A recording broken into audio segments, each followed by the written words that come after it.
Okay, guys, this week, ooh man, it's a gooder. It's a gooder. It's a good one. Last week I made a video explaining the significance of human beings on this planet in relation to time, and not in a bad way, in a way that you need to really respect time and take advantage of the time you have on Earth right now, because it doesn't last long, and we as humans are not on this planet for a long time. If you missed that video, check it out. It's in the description below. This week, I'm kind of going to do the same thing, but I'm going to do it in relation to space, okay? Now, I want you to watch this video, and I want you to think about anything bad that happened to you, just like you did the other one. How really bad is it? How bad is that loss you took? How bad is that mistake you made? When I show you the insignificance of human beings in relation to space, man, your mind's going to be blown. So, let's go to my desk, let's geek out, and let's get started. Hey guys, here we are. Got my graphics loaded on the computer. What we're gonna do is we're gonna start off on Earth, and we're gonna gradually go out into space. I'm gonna show you the vastness of this universe and how us little humans, we think we're on this big planet and we're alone. I got news for you. When I go through this, and you see where we are in relation to the universe, I guarantee you, you're going to start thinking about life a lot different. So let's get to it. First thing, oh yeah, goggles. Ready? I put these on. I'm in nerd zone right now. I'm going to geek out. Okay, got my pen here. So let's start off right now. This square. What's behind this square? That's what we're going to start off with. We're going to start off on Earth. Here we go. What's behind this square? Boom. Check this out, guys. Comet 67P. The European Space Agency landed a probe on this sucker. This thing. Look how big this is. And this thing is going 84,000 miles an hour, or 135 kilometers an hour. Look at the size of this. You know what this is? You know what city this is? That is LA. LA, California, folks.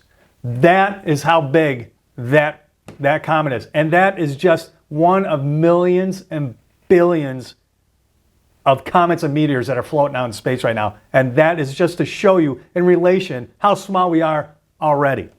So let's keep going. Here's what I want to do next. I'm going to bring this little joker over here. Let me grab it, bring it over. Okay?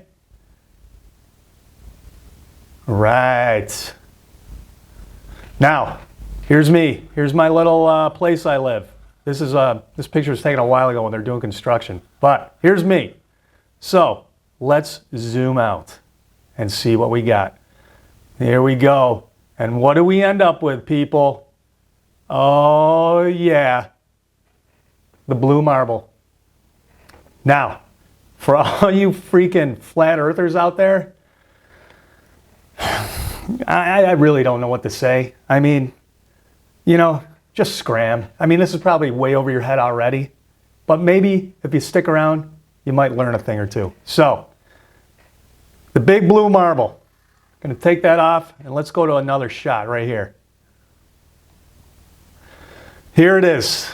Now, we're floating out in space. The diameter of Earth, you know what it is?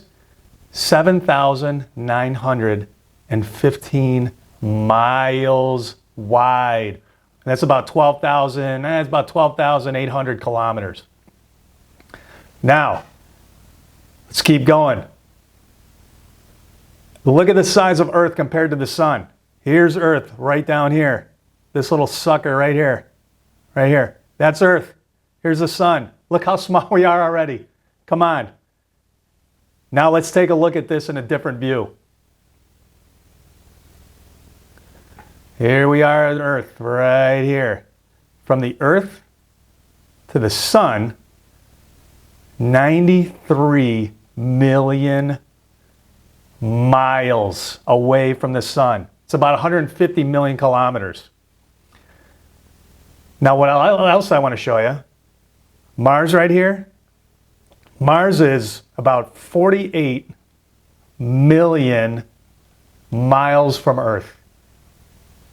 We landed this lander on Mars. We have a freaking remote control car on Mars, 48 million miles away. Now, the reason I'm saying this is, I want you to think about this. We are sending frequencies to drive that rover on Mars, and it's working. We are steering that rover, driving it all over Mars. Now, why am I telling you this? Because us as humans, when we put out a thought, that's why it's so important to think logically and think positively and put it out there, guys.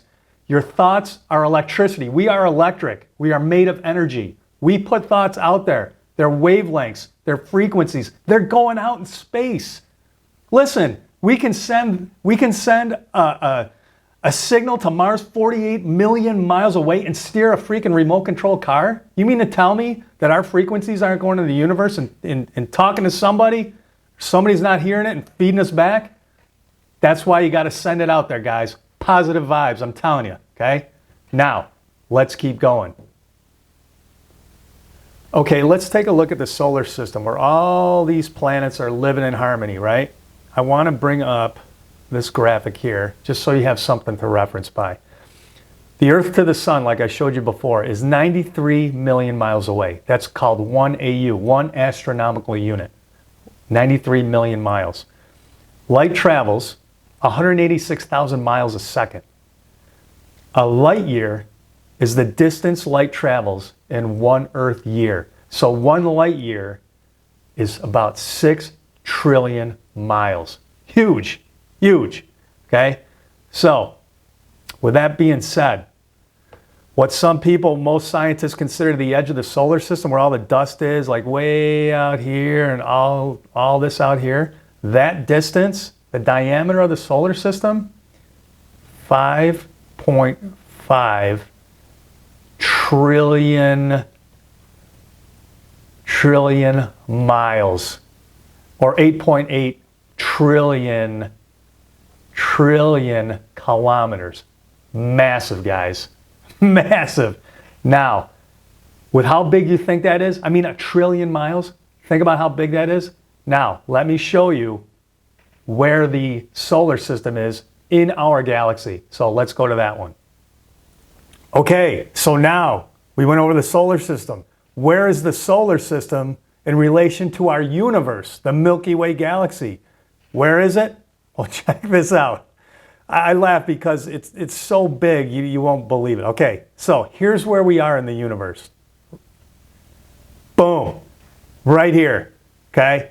So, see this little dot right, see my little cursor? See this little dot right there?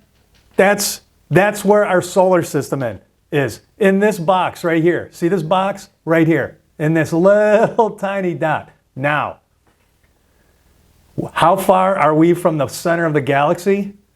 27 light years. That's 27,000 light years. How far is that? Well, remember this graphic? A light year is the distance light travels in 1 Earth year. 1 light year is 6 trillion miles, right? So let's take 6 trillion. I'm going to do it on my calculator. 6 trillion, I did it. Times 27,000 light years. Guys, I got a number that has letters in it. When you start getting letters in math, shit starts getting weird, okay? It comes to 1.62 E17. That's exponential 17. That means I have to move the decimal point 17 places to the right to get what that is. And you know what that is? Let me get rid of this. How far is this solar system, our solar system, to the center of the universe? Right here. 162 quadrillion miles to here. Is that insane? Is that insane? You think our solar system is big? We're just a little speck right here. We're a little speck. 162 quadrillion miles from the center of our galaxy. Okay? Oh, and by the way, in this little box here, you know how when you look out in the sky at night and you see the stars? Do you know how near the closest star that you can actually see, how close that is? Well, that is 97 quadrillion miles in space when you look up at the stars. That's in here, right here, right in this box. The closest star that the human eye can see, 97 quadrillion miles in space. Now, let's go a little farther and let's see where this galaxy, our Milky Way, is in relation to the rest of the universe. You ready? Let's go. All right, another black square. What's behind that curtain? Oh man, I'm getting worked up. Can you feel it? We're going right down this rabbit hole. I get worked up when I think about this because space is amazing. It's so vast, we can't even comprehend it. But check this out. Let's see what's behind this black square. This is where the Milky Way is, our galaxy, okay? Boom, right here. This little sucker right here, the Milky Way, right here. Look at that. You remember how big the Milky Way was? Well, look how small it is compared to this local galactic group. I mean, come on, look at everything around here. Let's go farther. Let's go to the Virgo supercluster where that local galactic group is that we just looked at. That's right here. Right here. What's in these? What's here? What are in here? Planets, stars, life maybe. Let's go a little deeper. The local supercluster, that Virgo supercluster we just looked at, that's right here, right there. Look at all this. Are you kidding me? Are you freaking kidding me? What's out there, guys? What's out there? I don't know. Let's go a little farther. The observable universe, from what we can see. Look at where the look at where the local supercluster is. It's right here. I don't even know the miles or the kilometers because my phone probably can't. It'll start spewing out letters and numbers that I can't even. They're too long to write. You know what I mean? But here's where I'm getting at, guys. The observable universe. Like we went from here to our Milky Way galaxy, right here, to here, to here, to here. The observable universe right here. That Milky Way galaxy is like a little micro dot inside that little green circle. Now here's the thing. Let's go to here. And I want you to really think about this. What's outside the observable universe? What is it? Is it a wall? Like, does it just end? I mean, if you try and think about it, your mind can't comprehend what's out there. You'll drive yourself crazy. What is this? Is there another one out there? Is there another one of these? Like if I take this and I copy it, is there another entire observable universe? Maybe it's bigger, you know? Maybe it's this big. And what about this? What about, let me get my pen here. What about these? Where are these observable universes? Are they in something else? And maybe that is just a little tiny speck in a bigger palette. You know what I mean? What is out there, guys? And here's what I'm getting at. We as humans cannot be that arrogant to believe that we are the only life form in the universe. After going through this and taking a deep dive and seeing how vast it is, no way. No way. So listen. Think about your place and time on this planet right now. Did you take that loss? Something bad happened that you think you probably can get over? When you see how insignificant we are in space, does that really matter? Does it? Take what I showed you, use it to your advantage, and just live every day and be grateful that you're on this planet for that short time that we are, in that little speck of that little tiny speck on that palette of the universe. Okay, guys? Hope you got something from this. Catch you on the next one.